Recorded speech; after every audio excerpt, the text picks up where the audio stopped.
El desierto de Sonora no perdona, pero tampoco olvida. Es una tierra de paciencia infinita, donde el sol cuece la memoria en la arcilla agrietada, y el viento transporta los susurros de generaciones perdidas. Durante más de un siglo, en el corazón de este paisaje implacable, se ha erigido un monumento al progreso. Una cicatriz de hormigón que corta un cañón reseco. La represa Santana. Pero en el verano de 2023, una sequía histórica, la peor en los registros, obligó al desierto a revelar uno de sus secretos más oscuros. El nivel del agua descendió a mínimos nunca antes vistos, exponiendo metros de la base del dique, que no habían visto la luz del día desde su construcción en 1908. La pared normalmente sumergida y lisa, ahora mostraba una textura áspera y desigual, una piel de piedra manchada por el tiempo. Fue allí, en esa orilla fangosa y maloliente, donde un grupo de jóvenes locales que buscaban refugio del calor abrasador, encontraron lo impensable. No eran rocas de forma extraña ni madera petrificada. Eran huesos humanos, blanquecinos y porosos, inequívocamente incrustados en la mezcla original del hormigón, fusionados con la grava y la arena como si hubieran sido un ingrediente más de la construcción. Un fémur sobresalía torpemente de la pared, y más abajo, el arco de una caja torácica emergía del cemento como un fósil macabro. El descubrimiento fue un grito silencioso que había esperado más de 100 años para ser escuchado. La noticia se extendió por los pueblos cercanos no como una sorpresa, sino como una confirmación. Para los ancianos de la región no era un misterio forense, sino el cumplimiento de una profecía local, una leyenda transmitida en voz baja de padres a hijos durante décadas. La llamaban la sed de la represa. Contaban que don Isidoro Santana, el patriarca que la construyó, había hecho un pacto oscuro para domar al río, un pacto que requería sacrificios. La leyenda decía que en cada sequía severa, cuando la sed del desierto se volvía insoportable, la represa devolvía a quienes se había tragado, escupiendo los huesos de los trabajadores que desaparecieron durante su construcción. Era una historia que los forasteros descartaban como folclor supersticioso, un cuento gótico para asustar a los niños y explicar las extrañas corrientes del embalse. Pero para las familias descendientes de los jornaleros yaquis, era una verdad velada, un eco del terror que sus antepasados habían sufrido en silencio. Ahora, con la evidencia expuesta bajo el sol implacable, la leyenda dejaba de ser un susurro para convertirse en un clamor. La sed de la represa era real, y el hormigón de aquel muro no era solo una tumba, era la lápida de un cementerio masivo y anónimo. A 80 kilómetros de allí, en la tranquila penumbra de su estudio, la historiadora Elena Reyes sintió un escalofrío que nada tenía que ver con la temperatura. Las paredes de su despacho estaban forradas de libros y mapas antiguos, el aire olía a papel quebradizo y a la tinta de documentos centenarios. Especializada en la era del porfiriato en Sonora, Elena había dedicado su vida a desenterrar las historias no contadas, a dar voz a aquellos que la historia oficial había silenciado. La leyenda de la represa Santana siempre la había fascinado, no como un cuento de fantasmas, sino como un síntoma de una herida social no cicatrizada. Las historias fragmentadas de su propio bisabuelo, quien había trabajado en haciendas vecinas, hablaban de hombres que simplemente se desvanecían, de la brutalidad de los hacendados y de un miedo tan profundo que se heredaba como el color de los ojos. Al ver las primeras imágenes de los huesos en el hormigón, Elena sintió cómo la obsesión académica se transformaba en una necesidad personal y urgente. Su mente entrenada para conectar fechas, nombres y lugares comenzó a girar. ¿Era posible que la verdad fuera tan literal, tan monstruosa? El escepticismo profesional luchaba contra una intuición que le decía que este no era un simple hallazgo arqueológico, sino la primera página de un capítulo de la historia que alguien había intentado arrancar violentamente. La historia que estás a punto de escuchar quedó enterrada por más de un siglo. Antes de que desenterremos este secreto, dinos en los comentarios desde qué ciudad nos acompañas, y si te fascinan los misterios oscuros como este, asegúrate de estar suscrito. El primer paso de Elena no fue hacia la represa, sino hacia su origen, la hacienda La Piedad, el antiguo corazón del imperio de los Santana. La propiedad, ahora en ruinas y propiedad del Estado, era un esqueleto de opulencia carcomido por el sol y el abandono. Para conseguir acceso, Elena tuvo que navegar por un laberinto de burocracia, pero su persistencia, alimentada por la creciente urgencia del misterio, finalmente le abrió las puertas. Al cruzar el umbral de la casa principal, el aire cambió, se volvió más denso, cargado con el polvo de décadas y el peso del silencio. El viento silbaba a través de los marcos de las ventanas rotas, creando un lamento bajo y constante. Caminó por salones donde los restos de muebles finos se pudrían bajo capas de arena. Por pasillos donde los retratos descoloridos de la familia Santana la observaban con ojos vacíos desde las paredes manchadas de humedad. Era un lugar donde la grandeza y la decadencia libraban una batalla perdida. Elena no buscaba fantasmas, buscaba papel, buscaba registros, cartas, diarios, cualquier fragmento de vida cotidiana que pudiera ofrecer una fisura en la fachada de respetabilidad que don Isidoro Santana había construido con tanto esmero como su infame represa. Fue en la biblioteca donde la encontró. La habitación era un caos de estanterías volcadas y libros devorados por las termitas, un cementerio del conocimiento. El olor a moho y descomposición era abrumador. Durante 2 días, Elena trabajó metódicamente, rescatando lo que podía del desastre, sintiendo la frustración crecer con cada libro que se deshacía en sus manos. Cuando estaba a punto de rendirse, su atención se centró en un pesado baúl de viaje de cuero, olvidado en una esquina. Estaba vacío, a excepción de una capa de polvo y hojas secas. Pero al pasar la mano por el fondo, sus dedos notaron una ligera irregularidad en la madera. Una tabla suelta. Con el corazón latiéndole en el pecho, usó la punta de una espátula para levantarla, revelando un compartimento secreto. Dentro, envuelto en tela encerada para protegerlo de la humedad, había un único objeto, un grueso libro de contabilidad encuadernado en cuero oscuro. No había telarañas ni polvo en él, había sido escondido con intención. Al abrirlo, la caligrafía firme y elegante llenó las páginas con columnas de cifras y anotaciones. En la portada, grabado en letras doradas que aún conservaban un tenue brillo, leyó el nombre que lo cambiaría todo, Isidoro Santana. Y debajo, las fechas que sellarían su destino. Libro de cuentas, 1906 a 1908. Tenía en sus manos el diario financiero de la construcción de la represa. Tenía en sus manos la llave del horror. De vuelta en la soledad de su estudio, con el sol del desierto tiñendo las paredes de un anaranjado crepuscular a través de la ventana, Elena Reyes colocó el libro de contabilidad de Isidoro Santana sobre su escritorio de roble macizo. El objeto parecía absorber la luz de la habitación, un rectángulo de oscuridad en medio de sus ordenados papeles y mapas. El cuero de la cubierta estaba frío y rígido al tacto, agrietado por un siglo de secreto y abandono. Al abrirlo, un olor seco y faintly químico, el fantasma de la tinta y el pegamento de encuadernación de otra época, llenó el aire quieto. El peso del libro en sus manos era sustancial, no solo por sus gruesas páginas de lino, sino por el peso de las vidas que intuía estaban contenidas en sus márgenes. Su mente, un archivo de hechos y fechas, se preparó para la tarea que tenía por delante. Cada fibra de su ser como historiadora le decía que esto no era un simple registro de gastos.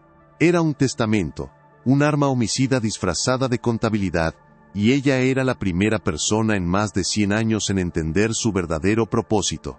El silencio de su estudio se sentía profundo, expectante, como la calma antes de que se desate una tormenta largamente contenida. Las primeras páginas se desplegaron con un crujido seco, revelando la caligrafía de don Isidoro. Era una escritura impecable, angulosa y precisa, cada número y cada letra formados con una disciplina casi militar. No había vacilación, no había manchas de tinta, solo una procesión ordenada de cifras que marchaban por la página. Cemento Portland, carretadas de grava, vigas de acero, salarios para el capataz, el señor Jiménez, gastos de dinamita. Todo estaba meticulosamente documentado. Elena sintió una punzada de decepción, una pequeña voz de escepticismo profesional, que le susurraba que quizás la leyenda era solo eso, una fantasía gótica nacida del miedo y la superstición. Pasó las páginas lentamente, el papel áspero bajo sus dedos, su pluma rascando sobre su propio cuaderno mientras transcribía las entradas, buscando un patrón, una grieta en la fachada de normalidad burocrática. La lámpara de su escritorio zumbaba suavemente, el único sonido que acompañaba su inmersión en las finanzas de un monstruo que aún no había revelado su rostro, un hombre que registraba la construcción de un monumento al progreso con la misma frialdad con la que un entomólogo cataloga insectos muertos. Entonces lo vio. En la página correspondiente a mayo de 1906, junto a una entrada inusualmente grande para la compra de cal y cemento, había una anotación en el margen derecho. La caligrafía era la misma, pero ligeramente más pequeña, casi como un pensamiento secreto. Era una lista de 8 nombres, la mayoría de ellos claramente de origen yaqui: Bacasegua, Hicupi, Matus. Y junto al último nombre, una sola palabra, subrayada 2 veces con una precisión escalofriante: liquidado. El aire pareció escaparse de los pulmones de Elena. Necesitó apoyar la mano en la mesa para estabilizarse, releyendo la palabra una y otra vez: liquidado. En un contexto contable, podía significar simplemente que se les había pagado su finiquito, que su contrato había terminado. Pero la palabra misma, tan final, tan despectiva, resonaba con una violencia implícita. Su corazón comenzó a latir con un ritmo pesado y ansioso. El libro de contabilidad ya no era un simple registro, se había convertido en un mapa del tesoro macabro, y ella acababa de encontrar la primera marca, la primera cruz, que señalaba no dónde estaba enterrado el oro, sino dónde estaban enterrados los hombres. Continuó avanzando, página tras página, y el patrón se volvió innegable, una cadencia de muerte sincronizada con el ritmo de la construcción. Julio de 1906, otra compra masiva de hormigón, otra lista de nombres en el margen, y la misma palabra ominosa al final: liquidado. Septiembre, noviembre, marzo de 1907. La lista crecía. Eran docenas de nombres. Hombres que, según los registros de Isidoro, dejaban de existir en el preciso momento en que se vertían toneladas de cemento en el cañón. El monólogo interno de Elena era un torbellino de horror y fascinación. Estaba presenciando, en tiempo real, la mecánica de una atrocidad. Isidoro Santana no estaba simplemente construyendo una represa, estaba llevando a cabo una purga sistemática y la estaba documentando con el desapego de un contador cerrando las cuentas del mes. La eficiencia era aterradora. No había rastro de emoción en su escritura, solo un cálculo frío. Cada nombre era un pasivo eliminado, una boca menos que alimentar, un problema resuelto. La represa crecía, metro a metro, y con cada metro, la lista de los liquidados se hacía más larga. El libro de contabilidad era una acusación, pero no era una prueba concluyente. La palabra liquidado era ambigua, interpretable. Elena sabía que necesitaba corroboración, un segundo hilo para tejer la soga que colgaría la reputación de don Isidoro. Su siguiente parada fue el archivo parroquial de San Miguel, un pequeño pueblo que en su día sirvió a las haciendas de la región. El archivo estaba ubicado en una sacristía lateral de la iglesia, una habitación fresca y oscura que olía a cera de vela, incienso rancio y el polvo de siglos de registros humanos. El párroco, un anciano de manos temblorosas y ojos amables, la dejó sola entre los altos estantes de madera oscura, repletos de volúmenes encuadernados en piel de becerro. El silencio aquí era diferente al de su estudio, era un silencio sagrado, lleno de los susurros de bautizos, matrimonios y funerales. Era el lugar donde la vida de cada alma de la región había sido registrada, desde la primera bocanada de aire hasta el último suspiro. Elena sintió el peso de su tarea. Estaba a punto de perturbar la paz de los muertos para traer a la luz una verdad que se negaba a descansar. Con la lista de nombres transcrita de la contabilidad de Isidoro, comenzó la laboriosa tarea de buscar en los registros bautismales y censales de 1900 a 1908. El papel era frágil como alas de polilla, y la tinta ferrogálica se había desvanecido a un marrón sepia. Uno por uno, encontró a los hombres. Bacasegua, bautizado en 1882. Hicupi, registrado en el censo de 1900 con una esposa y 3 hijos. Matus, casado en la misma iglesia en 1903. Ya no eran solo nombres en una lista, eran nombres con familias, con historias, con un lugar en el mundo que les fue arrebatado violentamente. Con cada partida de nacimiento que encontraba, un nudo de rabia y tristeza se apretaba en el estómago de Elena. Estaba devolviendo la humanidad a las víctimas anónimas de Isidoro, dándoles rostro y contexto. El sol entraba a través de un pequeño vitral, proyectando manchas de color sobre las páginas abiertas, como si el cielo mismo estuviera llorando sobre los nombres de los perdidos, iluminando su existencia antes de que la oscuridad los reclamara por completo. El momento de la verdad llegó cuando comenzó a buscar sus certificados de defunción. Buscó en los registros de 1906, 1907, 1908 y los años siguientes. No había nada. Ninguno de los hombres de la lista de Isidoro tenía una muerte registrada oficialmente. Era como si, para la Iglesia y el Estado, simplemente hubieran dejado de existir. La frustración comenzaba a apoderarse de ella cuando decidió revisar los registros censales parroquiales una vez más, prestando atención a las anotaciones marginales. Y allí estaba. Junto al nombre de José Bacasegua, en el censo de 1907, el párroco de la época había escrito con una caligrafía nerviosa una sola palabra: desaparecido. Junto a otros nombres, la anotación era fugado a la sierra. La narrativa oficial, la coartada perfecta, eran trabajadores descontentos, rebeldes que habían huido, pero Elena sabía la verdad. La ausencia de un registro de muerte no era un descuido, era la prueba. Estos hombres no huyeron, fueron borrados. La palabra desaparecido del sacerdote y la palabra liquidado de Isidoro eran dos caras de la misma moneda macabra, una moneda que compraba cemento y silencio. La mente de Elena trabajaba a una velocidad febril, conectando los puntos a través de un siglo de silencio. Tenía el motivo económico implícito en la contabilidad, la identidad de las víctimas confirmada por la Iglesia y la coartada oficial de su desaparición. El esqueleto de la conspiración estaba armado, pero necesitaba la carne, la intención explícita. Dejó el archivo parroquial sintiendo el frío de la sacristía en sus huesos, un frío que no tenía nada que ver con la temperatura. Su búsqueda la llevó al Archivo Histórico del Estado, un edificio moderno y climatizado en la capital, Hermosillo. El contraste era abrumador.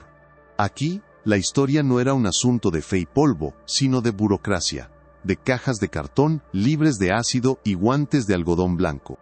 Solicitó acceso a la correspondencia comercial y personal de la familia Santana, un proceso que tomó días de espera y papeleo, una prueba a su paciencia que solo avivó el fuego de su determinación. Sabía que estaba cerca, que la verdad estaba enterrada en alguna de esas cajas, esperando ser exhumada. Finalmente, le concedieron el acceso. Se sentó en una sala de lectura estéril y silenciosa, y un archivero le trajo un carrito con varias cajas de cartón gris. La primera contenía escrituras de tierras y contratos de agua, documentos que hablaban del poder y la influencia de Isidoro. La segunda, cartas de felicitación de políticos y empresarios, alabando su visión y su contribución al progreso de Sonora. Elena leyó estas cartas con un creciente sentimiento de náusea, viendo la máscara pública del hombre cuyo diario de asesinatos conocía tan íntimamente. Era un recordatorio de cuán fácilmente la historia puede ser escrita por los poderosos, de cómo los monumentos pueden ser construidos para ocultar las atrocidades sobre las que se erigen.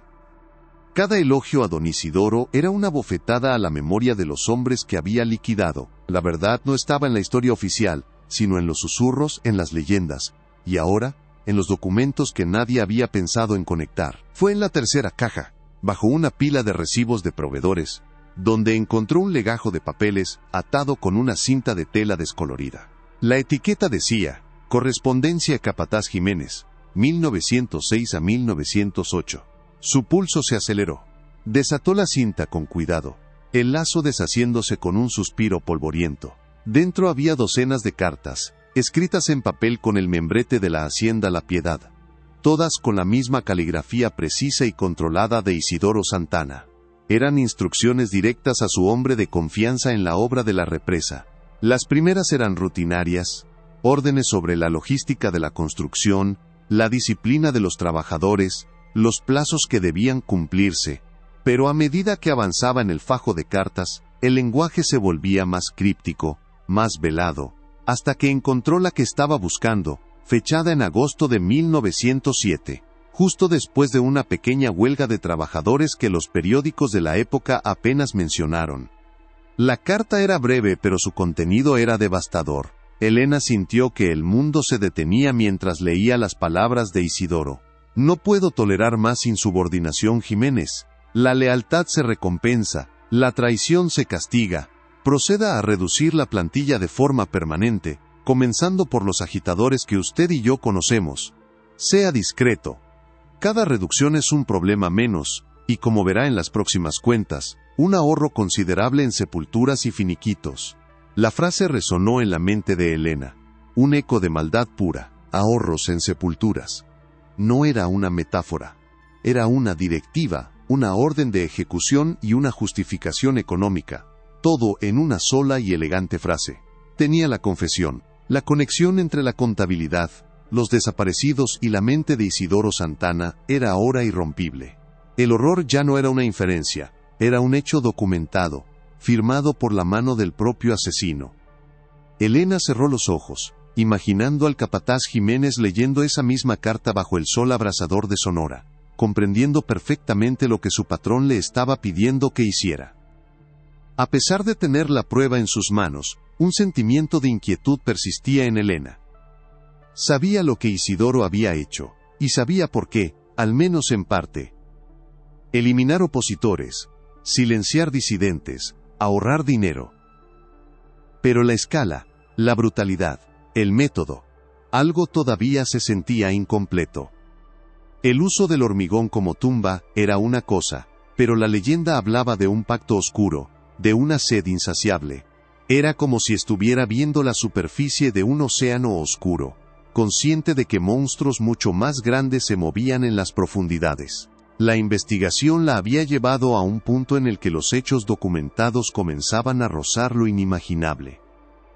¿Era posible que la verdad fuera aún más monstruosa de lo que las cartas y los libros de contabilidad sugerían? Esta pregunta la persiguió en el viaje de regreso desde la capital, a través del paisaje desértico que parecía guardar sus secretos con una indiferencia milenaria.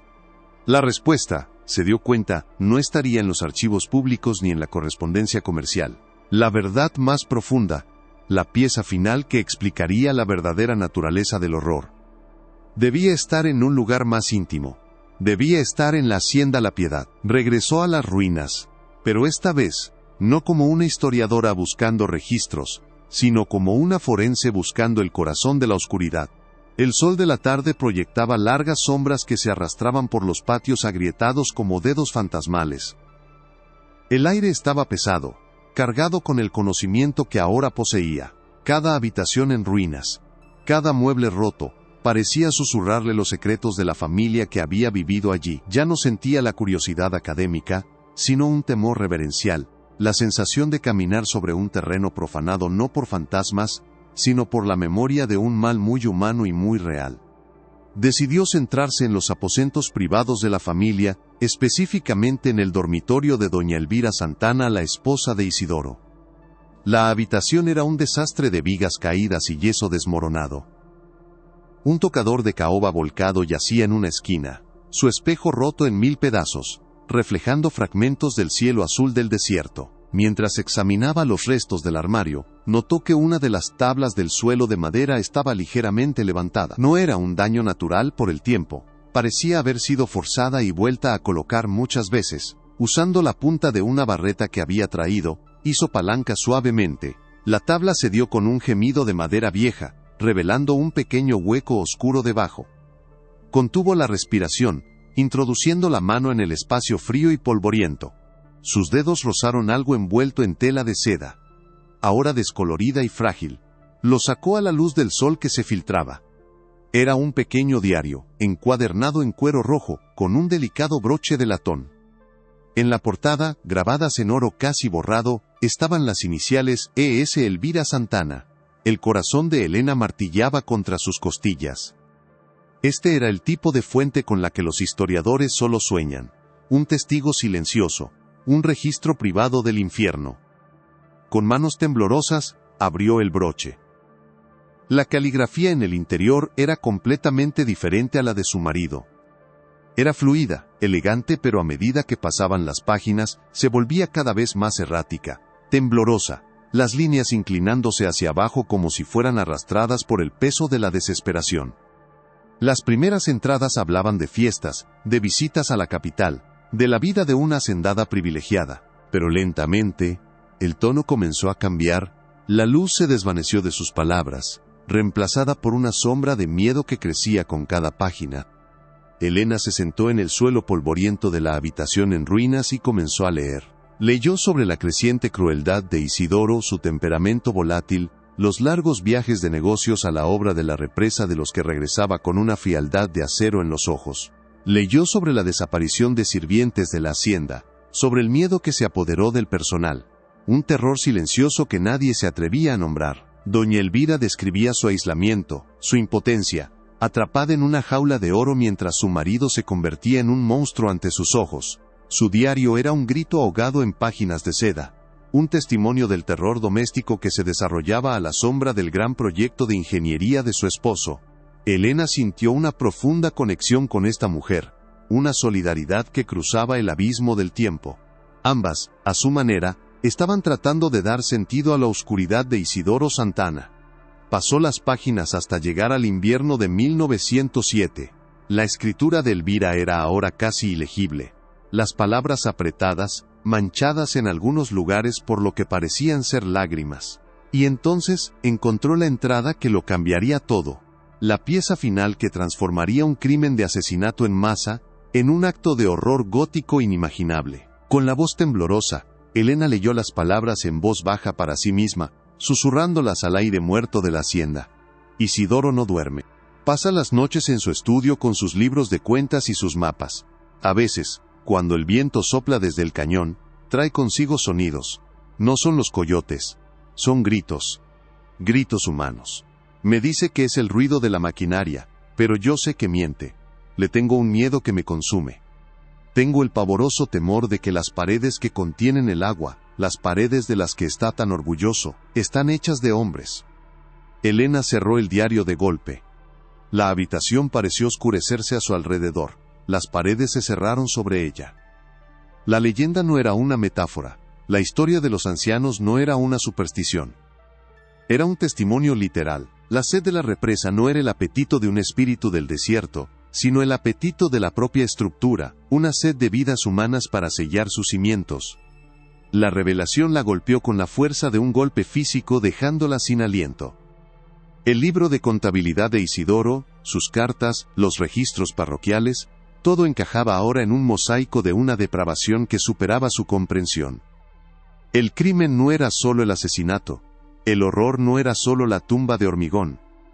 Había algo más, un nivel de cálculo, una lógica monstruosa que todavía no había descifrado por completo, pero con el diario de Elvira en sus manos, sabía que estaba al borde del abismo, a punto de comprender la verdadera y completa profundidad de la maldad de Isidoro Santana.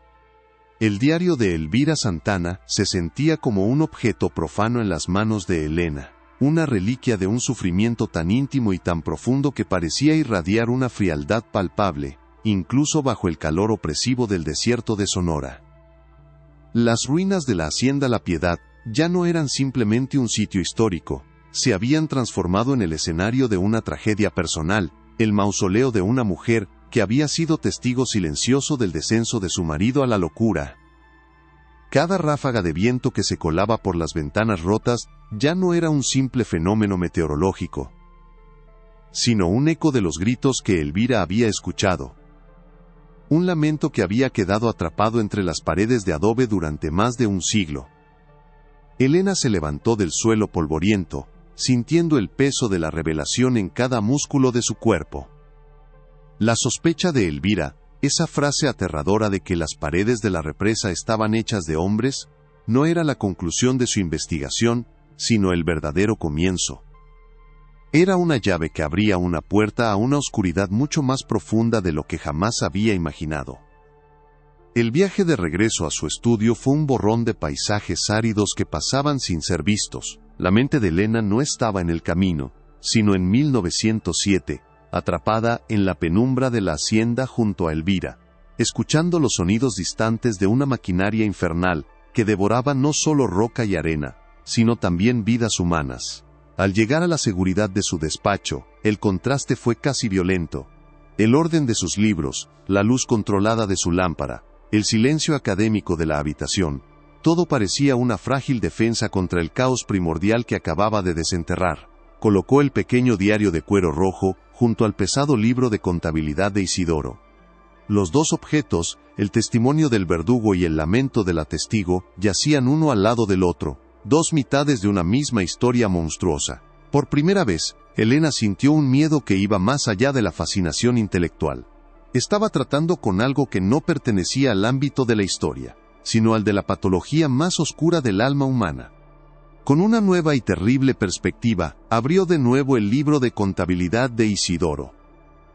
Las páginas que antes le habían parecido un simple registro de una crueldad calculada, ahora se sentían como las escrituras de un pacto demoníaco. La caligrafía firme y precisa de Isidoro ya no era un signo de disciplina, sino de una psicopatía escalofriante. Una capacidad de compartimentar que le permitía registrar el asesinato en masa con la misma frialdad con la que anotaba la compra de clavos. Releyó las listas de nombres yaquis junto a la palabra liquidado. Ahora, cada nombre era un rostro en su mente, un hombre arrancado de su familia, cuyo último momento en la tierra fue el rugido ensordecedor de una mezcladora de hormigón industrial. La palabra liquidado ya no era un eufemismo, era una descripción literal y grotesca del proceso. Estaban siendo disueltos, borrados, convertidos en parte de la misma estructura que simbolizaba el progreso de Sonora. El diario de Elvira había proporcionado el qué, pero el por qué seguía siendo una pregunta persistente y venenosa. Sí, Isidoro eliminaba a los disidentes y a los trabajadores rebeldes para mantener el control y el orden en su obra, un acto de tiranía brutal pero comprensible dentro de la lógica de un déspota. Sin embargo, el método era tan excesivo, tan deliberadamente macabro, que sugería algo más que una simple necesidad de deshacerse de los cuerpos. ¿Por qué el hormigón? ¿Por qué esa profanación tan específica? Elena sentía que había una pieza del rompecabezas que aún faltaba, una capa final de depravación que no había logrado penetrar. Su instinto de historiadora le decía que la respuesta, como todas las demás, debía estar en alguna parte de ese libro de contabilidad, oculta a plena vista, esperando ser leída con los ojos correctos, los ojos que el terror de Elvira le acababa de dar. Comenzó a examinar el libro no como un registro cronológico, sino como un sistema. Buscó anomalías, patrones que se salieran de la lógica contable. Pasó las páginas una y otra vez, sus ojos escaneando las columnas de cifras hasta que empezaron a desdibujarse. La frustración comenzó a crecer. Tal vez estaba buscando algo que no existía. Tal vez la simple maldad de Isidoro era la única explicación. Estaba a punto de cerrar el libro por la noche cuando notó algo que había pasado por alto en sus revisiones anteriores. Al final del libro, después de la última entrada de gastos de 1908, había varias páginas que parecían haber sido añadidas posteriormente. El papel era ligeramente diferente, y la caligrafía, aunque seguía siendo la de Isidoro, era más pequeña, más apretada, como si estuviera tratando de condensar una gran cantidad de información en un espacio limitado. No eran asientos contables, eran cálculos. A primera vista, parecían notas de ingeniería, columnas de números junto a abreviaturas como m al cubo, kilogramo por centímetro cuadrado, y dens. Prom. Elena frunció el ceño. Isidoro Santana era un hacendado, un empresario, no un ingeniero. Contrataba a los mejores para que se encargaran de los detalles técnicos. ¿Por qué se tomaría la molestia de realizar estos cálculos tan complejos él mismo? Su pluma se movió rápidamente sobre su propio cuaderno, transcribiendo las ecuaciones, tratando de entender la lógica detrás de ellas. Había cálculos de volumen de hormigón, de resistencia a la compresión, de la proporción ideal de cemento, arena y grava. Todo parecía estándar, hasta que llegó a una sección titulada Optimización de agregados. La palabra optimización le provocó un escalofrío. En el vocabulario de Isidoro, esa palabra había adquirido un significado siniestro. Bajo ese título, había una serie de cálculos que no tenían ningún sentido inmediato. Isidoro, Había anotado el peso promedio de un hombre de la región, citando fuentes de informes del ejército y registros médicos de la época. Había calculado el volumen promedio que un cuerpo humano desplazaría, y luego, había una ecuación que hizo que la sangre de Elena se helara en sus venas. Estaba comparando el costo por metro cúbico de la grava extraída del lecho del río, con el costo cero de lo que él llamaba agregado orgánico. La verdad la golpeó con la fuerza de un rayo, una epifanía tan monstruosa que la dejó sin aliento, con la boca abierta en un grito silencioso. El horror tenía una doble fondo. La atrocidad tenía una capa más profunda de pragmatismo infernal. No se trataba solo de silenciar a sus enemigos. No se trataba solo de encontrar una manera eficiente de deshacerse de los cuerpos. Se trataba de economía. Isidoro Santana, el gran visionario, el pilar del progreso, estaba utilizando los cuerpos de sus trabajadores como material de construcción para ahorrar dinero en grava y arena. Cada hombre liquidado no era solo un problema menos, era un ahorro tangible en su balance final. El asesinato en masa no era simplemente un acto de tiranía, era una medida de eficiencia de costos, una decisión empresarial llevada a su conclusión más lógica y depravada. La represa no era solo la tumba de sus víctimas, estaba literalmente construida con ellas. La carne y el hueso de los hombres yaquis se habían convertido en un ingrediente más en la mezcla, su sustancia física utilizada para dar forma al monumento de su propio asesino. Elena se apartó de la mesa como si el libro de contabilidad fuera radiactivo. El aire en su estudio pareció espesarse, volverse irrespirable. La imagen se formó en su mente con una claridad insoportable, la noche en el cañón, la luz parpadeante de las antorchas, el rugido de la mezcladora de hormigón. Vio a los capataces arrastrando cuerpos inertes y arrojándolos a las fauces giratorias de la máquina, junto con paladas de cemento y chorros de agua.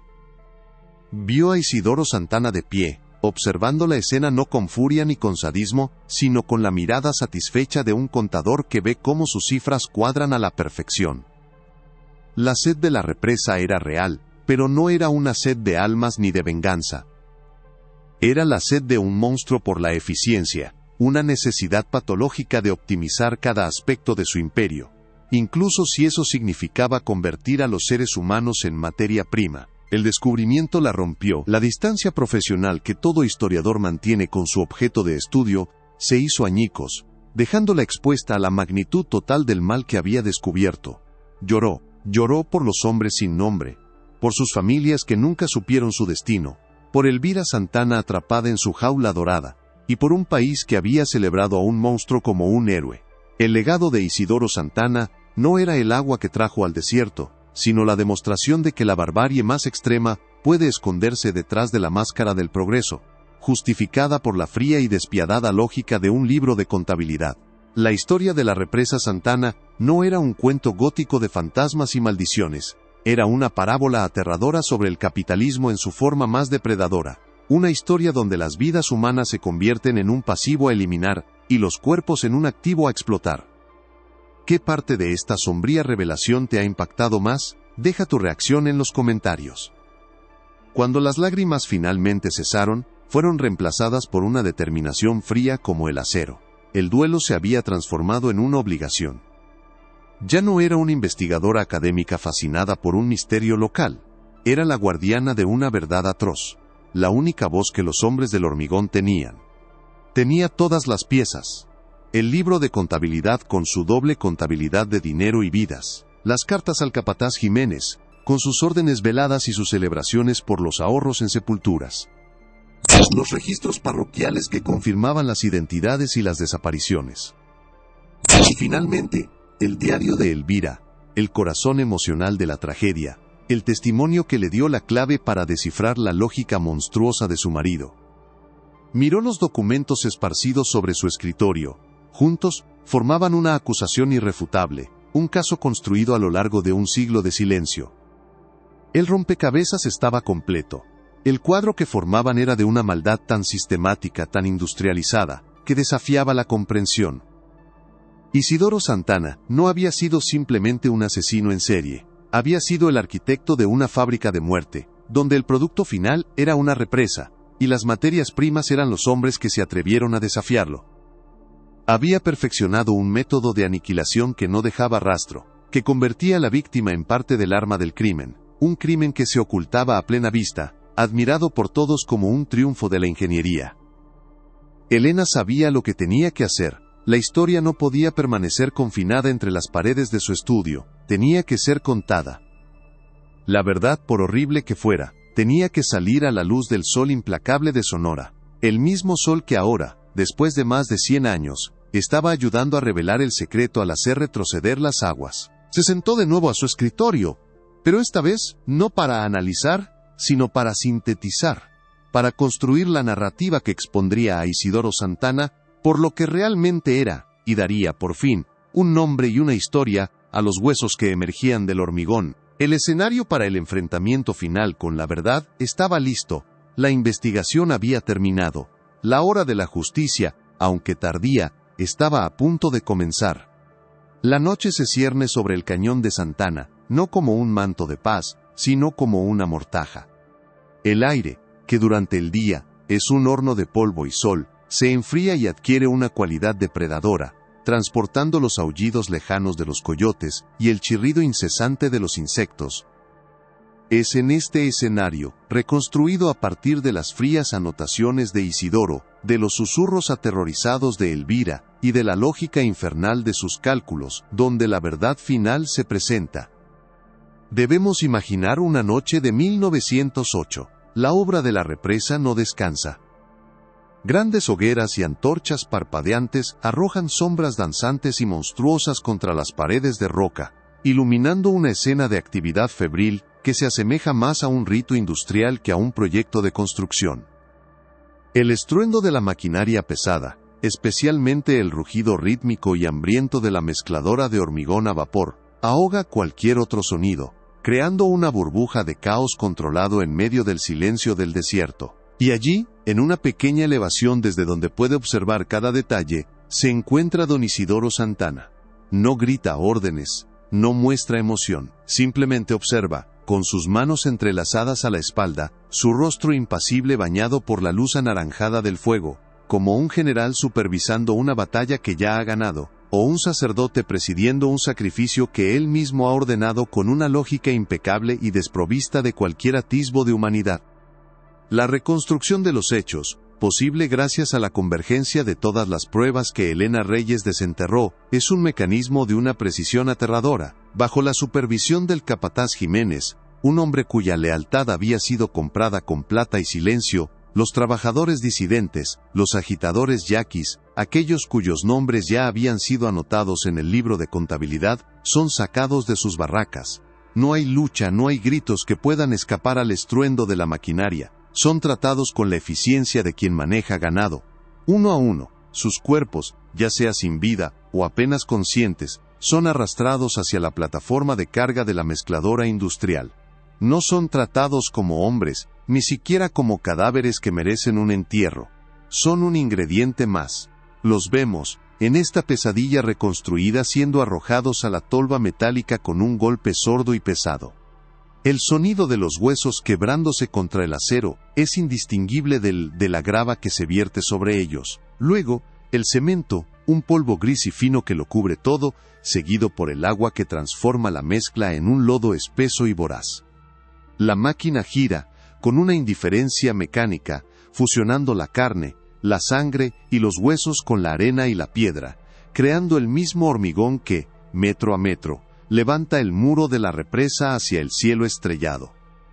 La fachada de don Isidoro Santana, el visionario, el pilar del progreso que trajo el agua para domesticar al desierto, se desmorona en esta escena nocturna para revelar al verdadero hombre, un monstruo de una eficiencia industrial, un asesino en serie cuyo legado no son solo los campos irrigados, sino una tumba masiva disfrazada de infraestructura. Su maldad no residía en un sadismo impulsivo o en una crueldad por placer, lo que la habría hecho, de alguna manera, más humana. Su horror radicaba en su absoluta y pragmática racionalidad. Cada cuerpo añadido a la mezcla no era solo un enemigo silenciado, sino una optimización de recursos, un ahorro calculado en el costo de los agregados, una entrada positiva en su balance secreto de muerte y ganancias. La represa Santana no es simplemente el lugar de descanso final de sus víctimas, está literalmente construida con sus restos. Es un monumento a una filosofía donde los seres humanos pueden ser reducidos a una variable en una ecuación de costos, su valor medido en el volumen que desplazan y el dinero que ahorran. El gran triunfo de ingeniería de Sonora es, en su núcleo más íntimo, un acto de canibalismo industrial. Un mausoleo que se yergue no en honor a un hombre, sino como testimonio de la profundidad de su depravación. De vuelta al presente, las revelaciones de Elena Reyes, publicadas en un informe detallado y respaldadas por los documentos originales, caen sobre la región como una bomba. El escepticismo inicial es rápidamente barrido por la abrumadora evidencia. Equipos de forenses y arqueólogos descienden sobre la represa Santana, ahora acordonada como la escena de un crimen de un siglo de antigüedad. Utilizando tecnología de radar de penetración terrestre y extrayendo muestras del núcleo del hormigón, confirman la presencia de una cantidad masiva de material orgánico, fragmentos de hueso y tejido humano, distribuidos a lo largo de la base de la estructura. La leyenda de la sed de la represa deja de ser folclore para convertirse en un titular nacional. El nombre de Isidoro Santana, que adornaba calles, plazas y escuelas, es arrancado de la vista pública, su legado reescrito de pionero a carnicero. Para los descendientes de las familias yaquis, la verdad es una herida reabierta, pero también una forma de justicia tardía, un reconocimiento a un sufrimiento que había sido silenciado y negado durante generaciones.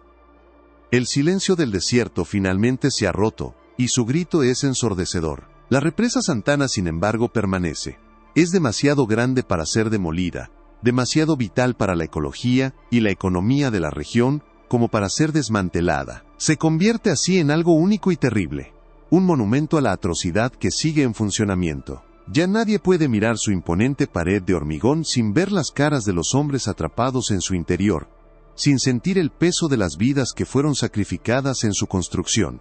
Se erige un memorial en la orilla, una simple placa de bronce con los nombres que Elena pudo recuperar del libro de contabilidad y de los archivos parroquiales, junto a una inscripción que honra a los incontables otros cuyos nombres se perdieron para siempre en la mezcla. La represa ya no es un símbolo del triunfo del hombre sobre la naturaleza, sino un recordatorio perpetuo y visible de la barbarie que puede esconderse bajo el manto del progreso. Es un gigantesco mausoleo a la vista de todos, una lápida de 100 metros de altura que marca no solo la tumba de docenas de hombres, sino también la tumba de la inocencia de una región. La historia de la represa Santana nos deja con una pregunta inquietante que resuena mucho más allá de los límites del desierto de Sonora. Si el calor implacable y una sequía histórica pudieron obligar al hormigón a confesar sus secretos, ¿cuántos otros monumentos al progreso, cuántos otros pilares de nuestra civilización, están cimentados sobre crímenes que aún esperan que la verdad, como el agua, finalmente encuentre su nivel? La investigación de Elena Reyes nos demuestra que la historia no es una colección de hechos muertos y enterrados, sino un organismo vivo, y que a veces, los fantasmas del pasado no buscan venganza, sino simplemente que se cuente su historia. El desierto no olvida, y ahora, gracias a la persistencia de una historiadora que se atrevió a escuchar sus susurros, nosotros tampoco lo haremos. Si la búsqueda de la verdad en este caso te mantuvo cautivo hasta el final, demuestra tu apoyo dándole un me gusta al video y compartiéndolo con alguien que también ame un buen misterio. Y para no perderte ninguna de nuestras futuras investigaciones en archivos olvidados, suscríbete y activa la campana.